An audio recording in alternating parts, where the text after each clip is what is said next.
Queridos, el Señor les bendiga, paz del Señor. Nos encontramos en esta última clase para repasar alguito y despedirnos también. Así que esta es la última clase que van a tener conmigo y hasta el año que viene, 2021, si el Señor así lo quiere, y ya con las clases presenciales, esperemos que el Señor nos brinde esa bendición, poder estar juntos. Así que paz del Señor para todos, y queremos comenzar la clase hoy, que va a ser un breve repaso no, sino ver así en forma rápida, ¿no?, lo que nos queda. Es imposible poder terminar todo completo, pero ha sido de bendición todo lo que hemos visto, porque lo hemos visto en forma detallada y es bueno cuando nos detenemos a poder estudiar un poquito. Es deber de ustedes poder continuar y poder crecer más en esta materia tan linda, eclesiología, y que Dios le quiera bendecir a ustedes. ¿Qué le parece si tenemos un momento de oración al Señor? Querido Dios, te doy gracias en esta mañana para mí, para los hermanos en el momento que están escuchando, poder ir a tu presencia en oración, buscar tu rostro, Señor, buscar tu favor, agradecido a ti por todas las cosas. Bendice este tiempo, Señor, en que podemos estar juntos, y agradecido, Señor, por el trimestre que hemos participado, y aunque no nos hemos visto en forma personal por este tiempo que vivimos, que posiblemente va a quedar marcado en la historia también, este año 2020, pero Señor, sabemos que tú has estado de manera maravillosa, guiándonos, ayudándonos. Tu mano de cuidado ha existido, Señor, y está presente. Hemos experimentado, Señor, una forma de trabajo aprendido, y que queremos aprovecharla también para poder compartir con otros este mensaje del Evangelio. Bendice a mis hermanos, y queremos, Señor, comenzar la clase pidiendo tu gracia, tu presencia y tu misericordia. En el nombre de Jesús, amén y amén. Hermanos, vamos a continuar con la materia, y tengo acá en mis notas, usted tiene en la página 25, nombres y metáforas aplicadas a la iglesia. Como metáfora, acá nosotros tenemos la primera parte, la iglesia comparada con el cuerpo de Cristo. Así que nosotros tenemos en 1 Corintios, en capítulo 12, en Romanos capítulo 12 y en Efesios capítulo 4 también, y en Colosenses tenemos estos versículos.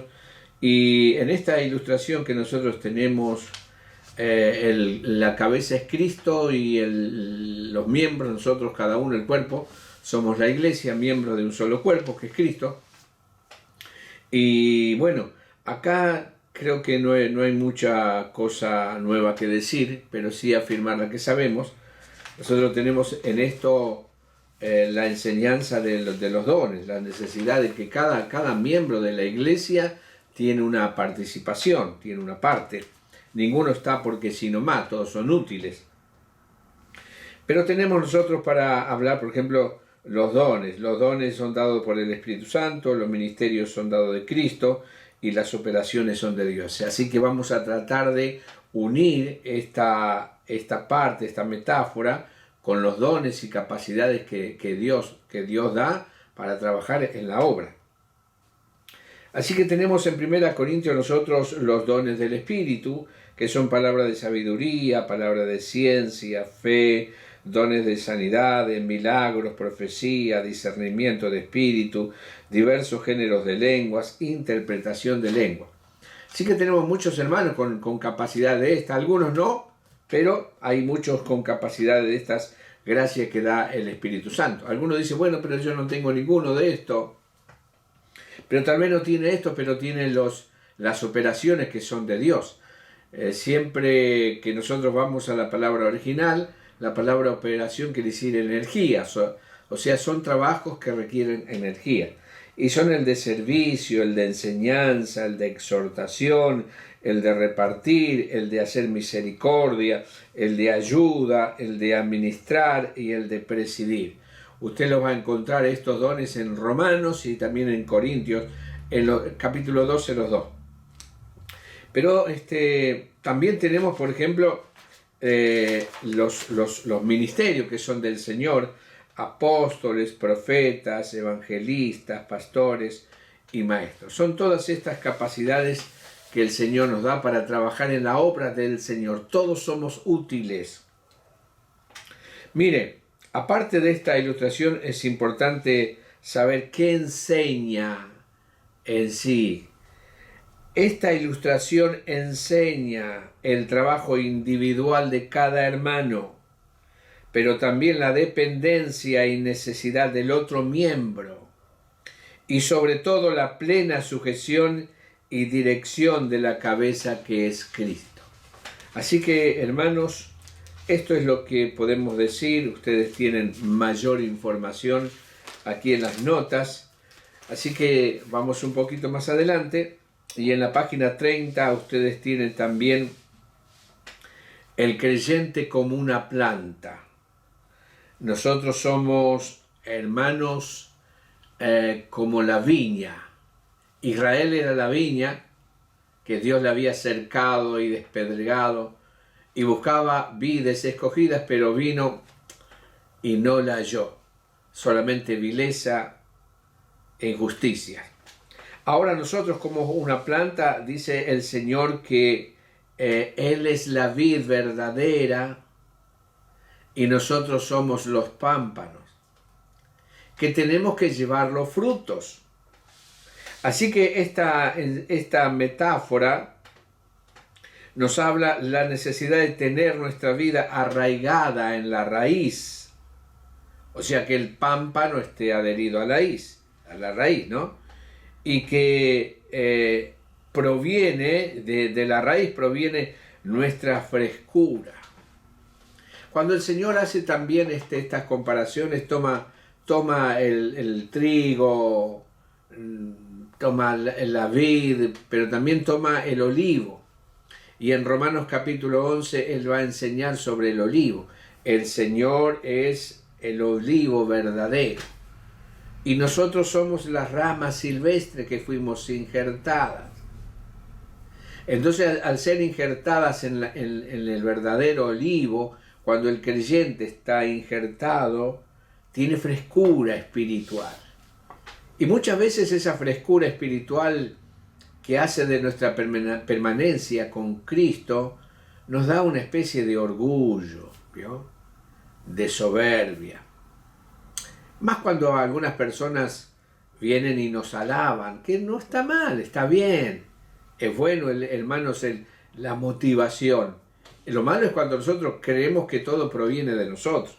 Y entonces el Señor le dice allí, y le está diciendo a los gentiles que se jactaban sobre los judíos que habían sido rechazados. Y entonces le dice: no te jactes contra las ramas, porque debes saber que vos no sustentás al olivo, sino que la raíz, o a la raíz, sino que la raíz te sustenta a ti. Así que nosotros aprendemos de la planta, hermano, esta cosa importante, y sobre todas las cosas, que el creyente es aquella persona que tiene que dar frutos.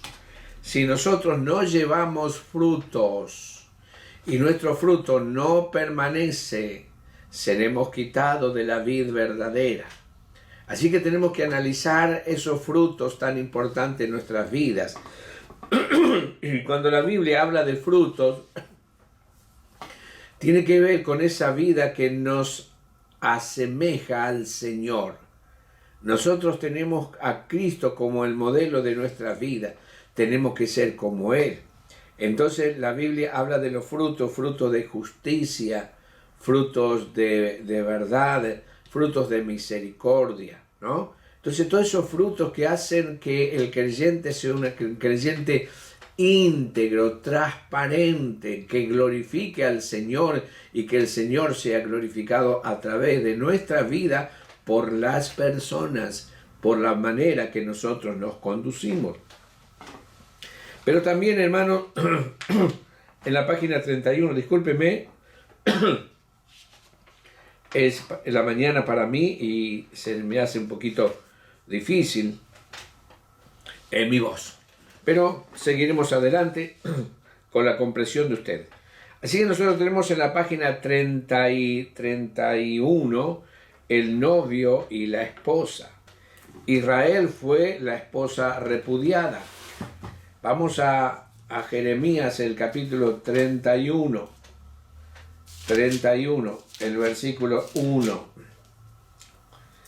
del libro de Jeremías, que el Señor habla duramente con Israel. En aquel tiempo, dice Jehová, yo seré Dios a todas las familias de Israel, y ellos me serán así a mí por pueblo. Perdón, no era el 31, me equivoqué. Era el capítulo 3 del libro de Jeremías. No sé por qué le puse 31, posiblemente porque todavía estoy en pleno desarrollo de despertarme. Capítulo 3, el versículo 1. Dice así, cuando lo encuentre: dicen, si alguno dejare a su mujer y yendo ésta de él se juntare a otro hombre, ¿volverá a ella más? ¿No será tal tierra del modo amancillada? Tú pues has fornicado con muchos amigos, mas vuélvete a mí, dice Jehová. Y entonces aquí habla de Israel como la esposa infiel. Israel es como la esposa infiel. Pero cuando se va a referir a la iglesia es aquella virgen que el Señor ha desposado. Capítulo 5, el versículo 25, y toma esta metáfora: maridos, amad a vuestras mujeres, así como Cristo amó a la iglesia y se entregó a sí mismo por ella, para santificarla, habiéndola purificado en el lavamiento del agua por la palabra, a fin de presentársela a sí mismo, una iglesia gloriosa, que no tuviese mancha ni arruga ni cosa semejante, sino que fuese santa y sin mancha. Así también los maridos deben amar a sus mujeres como a sus mismos cuerpos. El que ama a su mujer, a sí mismo se ama. El versículo 32 dice: grande es este misterio, y tiene que ver con la unión, ¿no? Porque el versículo 31 dice: por tanto dejará el hombre a su padre y a su madre, y se unirá a su mujer, y los dos serán una sola carne. Ahora, esta comparación, si grande es este misterio, mas yo digo esto respecto de Cristo y la iglesia. Así que lo que está hablando ahí de este misterio, hermano, tremendo, que nos habla de esta metáfora de la unión con Cristo. Esta metáfora nos habla de esa unión espiritual indisoluble, profunda, misteriosa. Así que, así como Cristo hizo todo por nosotros, nosotros le tenemos que corresponder al Señor. ¿Cómo? En amar a Cristo, en sujetarnos a Él, porque Él es esposo. En la preparación también para esperarle. Tenemos que esperar porque el Señor viene a buscar una iglesia gloriosa, sin manchas, ni arrugas, ni contaminación. Entonces, si el Señor viene a buscar tal novia, ¿cómo nosotros debemos estar preparándonos, hermanos, para recibirle al Señor? Pero también habla de la fidelidad que nosotros debemos al Señor. Ahora, el Señor como un rebaño. El Señor es el buen pastor. Dice, y el buen pastor da su vida por las ovejas. Así que cuando el Señor se presenta aquí como el pastor, va a enseñar sobre la total dependencia que la oveja tenía del pastor para el cuidado, para el alimento, para la guía por los peligros que había. Así que el Señor se presenta como el pastor y nosotros las ovejas.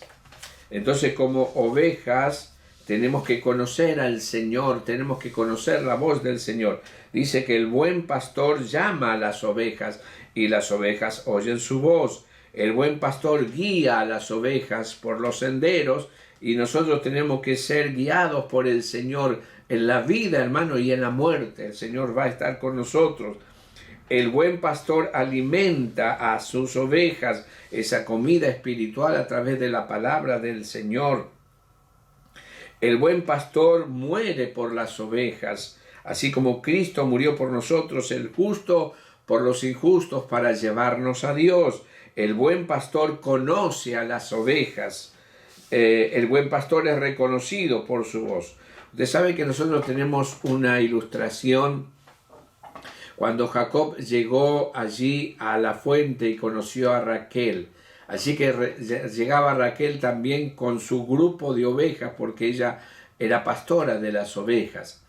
Entonces, después que todos bebieron y descansaron las ovejas, los pastores cada uno se fueron, y las ovejas no siguen, no están desorientadas a ver por dónde me voy, sino que siguen a quien ellos tienen por pastor. Así que las ovejas conocen al pastor, conocen la voz del pastor, porque el pastor, hermanos, tiene esa relación con ellos tan estrecha de conocimiento que hay una confianza maravillosa. Así que nosotros tenemos aquí todo esto. Ahora tenemos también la ilustración que nos da Pedro, primera de Pedro, capítulo, me estoy equivocando, el sumo sacerdote, un reino de sacerdotes. Así que nosotros tenemos en Hebreos capítulo 4 y el versículo 14. Quiero decirle que el Señor es el apóstol y sumo sacerdote de la fe. Busco el versículo y se los leo. Capítulo 14, capítulo 4, versículo 14. Todos estos capítulos nos hablan del sacerdocio de Cristo. Nosotros ya no estamos en el orden de Leví, ¿no? Sino que estamos según el orden de Melquisedec. Capítulo 4, versículo 14 dice así: por tanto, teniendo un gran sumo sacerdote que traspasó los cielos, Jesús, el Hijo de Dios, retengamos nuestra profesión. Así que el Señor es el sumo sacerdote y nosotros los sacerdotes. Y como sumo sacerdote, el Señor está ministrando desde el lugar santísimo. Él está en la misma presencia del Señor. Él no entra una vez a cada año. Él entró una vez y para siempre. Así que el Señor está allí en una plena intercesión por nosotros. Nosotros como iglesia somos los sacerdotes. Entonces la función del sacerdote es la que nosotros tenemos que saber. ¿Cuál era la función del sacerdote? Si nosotros vamos un poquito a la historia, el sacerdote tenía que recibir la ofrenda de Israel y tratar de ministrar al Señor hacia aquellos que venían, los israelitas, que traían su ofrenda de holocausto, de gratitud, pero también traía esas ofrendas que tenían que ver por el pecado y la culpa. Y entonces ellos tenían que tratar y ofrecer la sangre en el altar. Pero después de hacer todo ese trabajo que se hacía afuera en el patio, también tenía que entrar adentro en el lugar santo. El sacerdote tiene que entrar en el lugar santo. Y en el lugar santo había 3 muebles donde él tenía que trabajar. A la derecha, cuando él entraba a la derecha, estaba el candelero. El candelero tenía que ser prendido a las 6 de la tarde y ser apagado a las 6 de la mañana para alumbrar allí. Y el candelero, entonces, ese momento que estaba apagado, ellos tenían que limpiar el candelero y sacar todo el hollín para que el aceite, cuando sea colocado y sea prendido, no tenga ninguna interferencia, nada que lo obstruya. Así, hermanos, tiene que ser también nuestra vida. nuestra vida. Nosotros, en Apocalipsis dice que nosotros somos los candeleros, son las iglesias. Y entonces tenemos que trabajar en nuestra vida para que el aceite del Espíritu Santo vaya por toda nuestra vida y podamos dar luz, alumbrar para el Señor. Pero también estaba allí al frente estaba el altar del incienso. El altar del incienso era también, todo era de oro ahí adentro, el candelero era todo de oro macizo, pero el altar era de madera de acacia revestida en oro, y en ese lugar se inciensaba mientras las personas estaban afuera orando, porque se hacía, hermanos, en mutua relación, mismo tiempo, mismo horario que la gente venía a orar. Entonces, mientras estaba orando la gente afuera, el sacerdote estaba inciensando adentro, ¿no? Inciensando. Usted sabe que hay cosas muy lindas en estos también.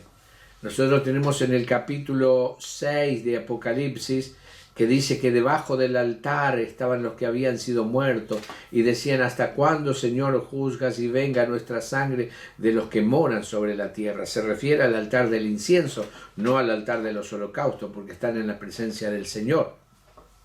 Pero en el capítulo 8 dice que un ángel agarró incienso y le agregó a las oraciones de todos los santos.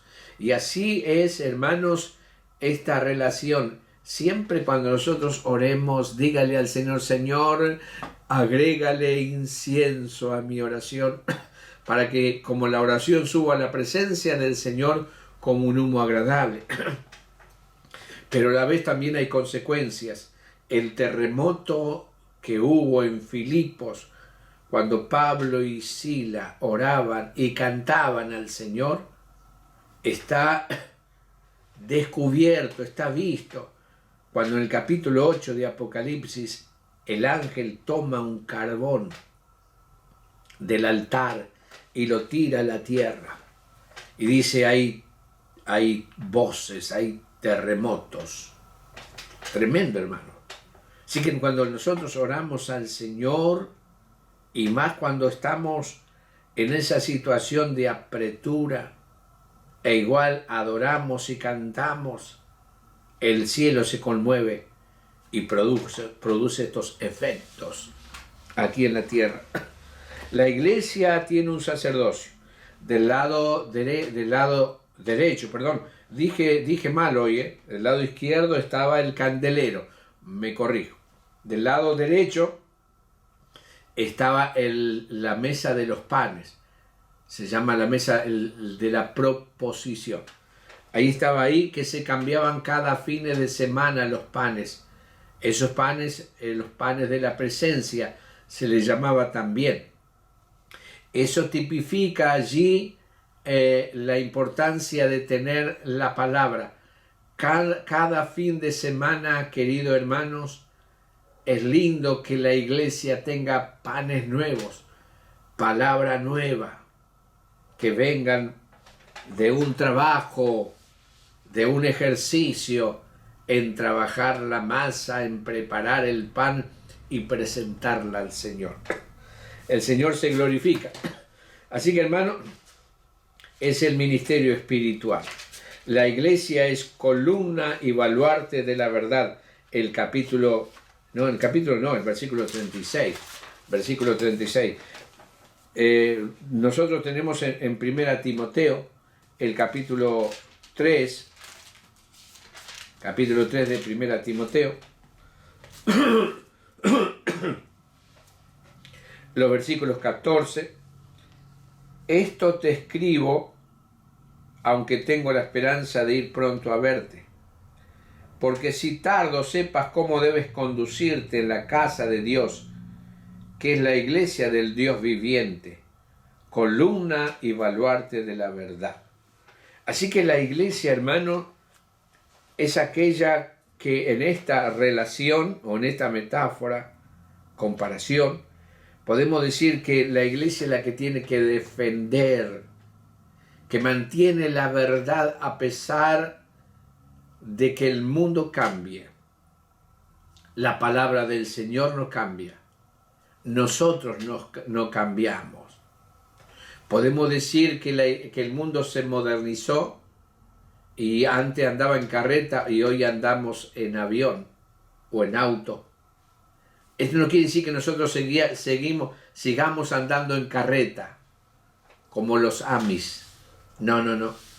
Lo que quiere decir, hermano, que la verdad del Señor no cambia, a pesar de que la ciencia aumenta y todas las cosas, hermanos, han tenido un progreso. No, no. La palabra del Señor no progresa. La palabra del Señor está terminada, está completa, no hay nada que mejorarla ni cambiarla. Y eso es lo que nosotros tenemos que defender, hermano, con toda nuestra vehemencia, como Judas. Es completamente antibíblico sostener que la iglesia sea garante infalible de la verdad de la fe. Por el contrario, es la verdad revelada, la palabra del Señor, no la iglesia, la palabra del Señor. O sea, las escrituras, la rectora en todos los asuntos de fe y práctica para toda la iglesia de todos los tiempos. La iglesia como la familia de Dios. Nosotros también tenemos estos versículos, Efesios 2:19. La posición anterior, extranjeros y advenedizos. Tenemos una ciudadanía en el cielo, somos ciudadanos del cielo. Tenemos una familia, somos miembros de la familia del Señor, participantes de la naturaleza divina. Somos parte, hermanos, integrante y de esta familia que Dios es Padre. Nosotros somos hermanos y el Señor Jesucristo es nuestro hermano mayor. Y tenemos como tal, hermano, hemos nacido del cielo y tenemos que vivir de esa manera. Así que hasta acá nomás. Voy a ir terminando. Mi garganta no me ayuda mucho. Pero usted tiene allí, hermanos, para continuar, nombres y aplicado a los creyentes, hijos, cristianos, hermanos, siervos, santos, fieles, discípulos, creyentes, soldados. Tenía que ser una tarea, no va a dar el tiempo. Y después tienen como para conclusión las formas de gobierno de la iglesia. En otra oportunidad veremos más, pero yo creo que acá ustedes tienen buena información. Así que, hermanos, hasta acá ha sido mi relación con ustedes por este año. No sé si nos vamos a ver, sería bueno también. Y si esto se llega a abrir, sería lindo, hermanos, que podamos reunirnos y poder tener una despedida juntas de estos trimestres, de 2 trimestres que estuvimos juntos. Y si no, bueno, en otra oportunidad será, si el Señor no viene antes. Así que, hermanos, les deseo que sigan trabajando, sigan estudiando, aprovechen todo lo que viene, lo que se puede. Estudien la palabra del Señor, llénense de la gracia del Señor, porque tenemos un mundo con muchísima necesidad y nosotros somos los encargados de llevar este evangelio. Así que con estas palabras les bendigo en el nombre del Señor. Oramos. Padre de la gloria, gracias por este tiempo que hemos tenido juntamente con los hermanos, ya terminando esta materia tan linda, tan hermosa que hemos tenido y que hemos compartido, porque viene de la Biblia, y todo lo que viene de la Biblia, de tu enseñanza, es tan útil, tan necesario y tan bueno. Te agradecemos, Señor, y pedimos que tu gracia no falte en nuestros corazones. En el nombre de Jesús, amén y amén. Dios le bendiga, hermano, paz del Señor, nos vemos en la próxima.